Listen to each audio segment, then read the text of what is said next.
Yo guys, welcome back to Stock Talk Insider. Today I want to talk about the basic economy, where it's at and what it did last week, and what the new numbers are and the new numbers that came out last week. So we will talk a little bit about inflation that is cooling, interest rates that remain elevated, unemployment that is rising but slowly, but noticeable.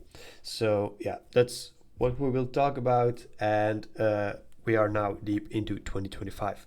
At the end of this video, I will talk about the positions that I have right now, where I'm at with those positions, and where I will be going with those positions. So yeah, I have a little bit of stock ideas that I've written down yesterday, and besides that, I'm just going to show you guys the things that I write down in the script that I made for today's video. So yeah, consumer debt has reached record highs, and despite some strong earnings, cracks are showing beneath the surface. So are we heading for a recession, or is this just turbulence on the way to a soft landing? In this video, we'll explore two realistic macroeconomic scenarios for the next 12 to 18 months and what they could mean for investors, consumers, and the broader market. So US economy added just 73,000 jobs in July, far below the 104,000 expected by economists, but a bigger surprise came from revisions to the May and June figures, which collectively raised 258,000 jobs. This marked the largest two-month downward revision since May 2020.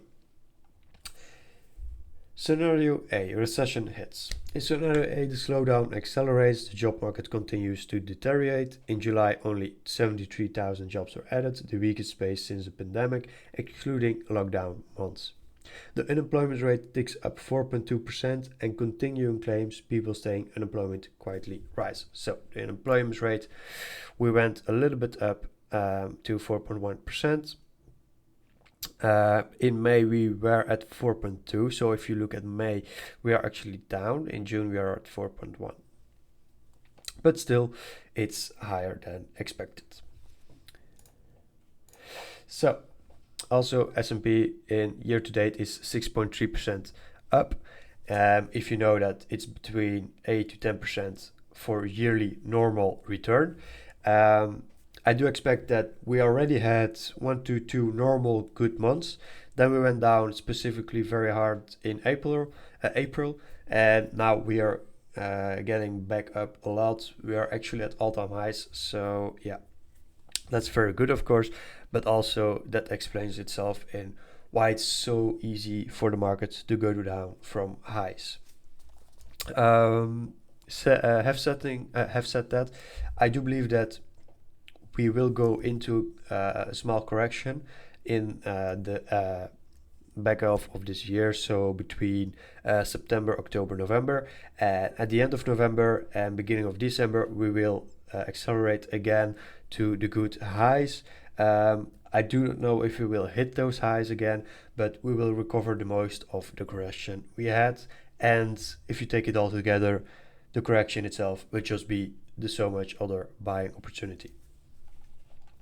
So, as said before, the unemployment rate ticks up to 4.2%, and continuing claims people staying unemployed quietly rise. At the same time, consumer debt climbs to $17.86 trillion. Credit card growth has slowed to just 3% annually. Delinquencies stay low, but the trend hits exhaustion. Spending slows, retail sales drop, margins compress, and the Fed, realizing it's behind the curve, cuts rates sharply in late Q4, but the damage is already done. Markets fall into correction territory. The S&P 500 declines by 20% or more. High yield spreads widen. Real estate falters. Small caps take the brunt of it. Also, a little bit about real estate. I'm not going into it or something. I just want to say this. How many people are actually buying a new house? I mean, just look into the numbers. This isn't 2008, but it's not much either. Think 2001, painful but cyclical.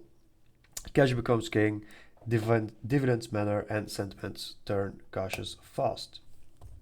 Scenario B, the soft landing. In scenario B, the US threads the needle, unemployment levels of around 4.1%, jobless claims drop back to 270,000 per week, and the labor market proves resilient enough to avoid a major downturn. Also, the AI race and all of those things will also be a very big backbone for the markets to keep steady.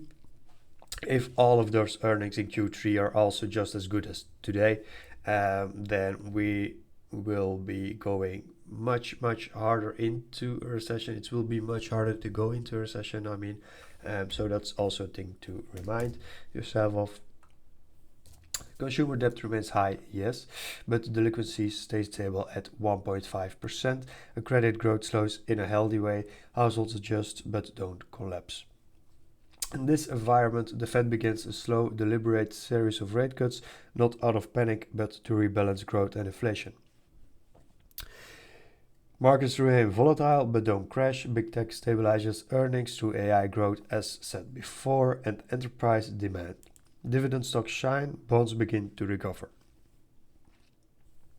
In this version of 2025-2026, the US economy escapes a hard landing, growth is modest, inflation controlled, and equities find support, especially in quality names. So, going into part 4 of this video, what it means for you. So two very different paths in one. The Fed is behind the curve and the economy contracts. In the other, policymakers stick the landing. So this is something I want to show you guys to make it visually clear what I mean. This is a quick comparison between the recession scenario and the soft landing scenario with those factors. So we have unemployment, that's the first factor. In the recession scenario, it rises to 4.5 to 5.2%, and in the soft landing, it stabilizes around 4.1%. Consumer debt for the one becomes a drag on spending, for the other one managed with restraint. Fed reactions for the first one, recession scenario, goes aggressively but too late. For the other one, soft landing, cut slowly, avoid spending. Then with the stock market in general, it goes down between 10 to 20%. Soft landing, it goes sideways to slightly recover. For both scenarios, we have an investment strategy. For the first one with the recession, defensive, cash, bonds, and looking for value. Second one with soft landing, we just have a normal quality plus growth combination. So that is about the comparisons. As an investor, you don't need a crystal ball, but you do need to plan for both outcomes, and that's what I'm working on. If you dip into recession, focus on cash flow, strong balance sheets, short-term bonds, and capital preservation. If you manage a soft landing, stay diversified, rotate into quick quality, and monitor the Fed's moves closely. What do you think, recession or soft landing? Let me know in the comments, and don't forget to subscribe, like this video. It helps me a lot to improve the videos, and leave a comment if you have something to say.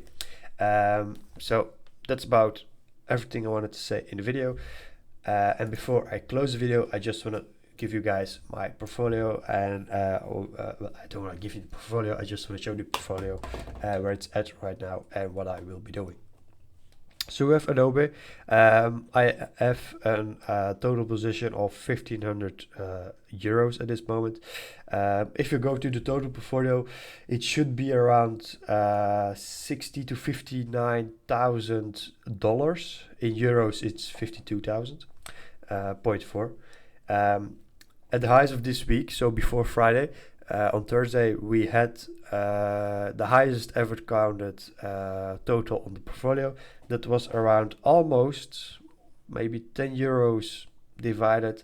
We're almost at 56,000 euros. So in dollars, let me look for it. How much is 56 euro in dollar? That's about $65,000. Of that was 24.5 thousand profit. In dollars, that's around 28,000. So of $65,000, almost half was profit. So that's a very good return. If you know that I'm investing since September 2023, that's almost, if we now join September, going to September, that will be 2 years of investing, and I will have doubled my portfolio in 2 years. So also, it's not investing 2 years, it's also experience for only 2 years. So I hope we will go through a lot of new good gains and good improvements, good, experiences in the coming years. Of course, I joined when we were in the bull market, so that's also a big plus. I really know that. I know for the guys that are investing longer, but still, you have to make the good positions.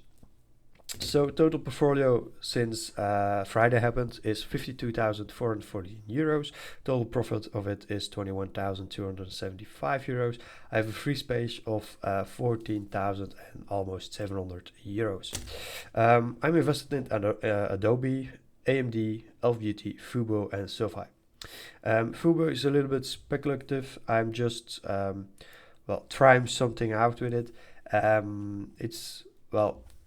You shouldn't be doing this, but it is a little bit of playing money, this 300 euros. But yeah, you don't really have to look at this position. It's something I'm trying out for something. I will explain in another video later. Then with Adobe, it's around 300 euros trading. So that's a total of 1500 in position. And we have around 6.6 in loss. So that's a position with a loss for now. Then we have AMD. We have around 37% in profit. That's around 5,000. Of course, it went down a little bit since the highs of this week. So if you take, that's too far. So the high of this week was around 157. That's around 10 euros down. So I was around 6 to 6.5 thousand in the plus. So not a big deal. I'm just buying more when it dips. But I'm really waiting for a big dip. That's why I have so much cash. And all of this cash came from the position in Tesla that I sold, because I believe that Tesla will be a good company to invest in, but not right now. You better invest in other things. And in around 45 years, you could be investing in Tesla. And if I miss out, I actually don't really care, because at this moment there are just better companies. In my opinion, of course. AMD, I do think that when they give earnings next week, the guidance will be very good and people will be blown off their minds on how good it is. Then Elf Beauty, it's a stock that I've started. I had a position in it a couple of months ago, but I started a position again. I'm just looking into it still. That's why the position is very small. I'm just looking in where do I want to put this position. I know that AMD is one of my bigger positions and will be a bigger position for the coming years, just as SoFi. But Elf Beauty, I just want to see where do I put it in the portfolio, because I also have 2 other stocks that I want to add to the portfolio. So 1, 2, 3, 4, 5, 6, 7. I do want to have 6 stocks in the portfolio, not 7. So I will have to look at which stock I will reconsider. At this moment, that is between Fubo, Elf, and Adobe. What do I say? Between Fubo and Adobe. At this moment of Beauty, I really want to keep, but I'm just looking in where do I put the position and how big will it be. Fubo, it's just something speculative. Adobe, I'm still looking into it. How big is the position possibly to go? Sorry. And where does the company actually stand, and how will they adopt in the AI and to the all of the other competitors in the market. So yeah, it's also something I really have to go into further to really justify why I invest in the company. So it's still a position that I'm looking into. Otherwise, I would have already made the position bigger. Then we have SoFi. I really don't have to say much about SoFi. It's just a company that gives you a very good CEO and very, very, very good numbers and growth. It's just growing more and more. The revenue of the company grew 44%. That's mental. They are just doing such a good job with the Rule of 40, and yeah, the company is so healthy.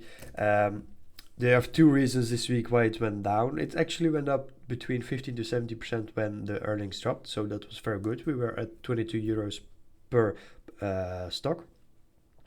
But two reasons. Well, just the normal market conditions took it down, and well, it's a little bit more sensitive for the interest and for inflation. So because of all those new headlines, it went down a bit, and also because of the stock dilution.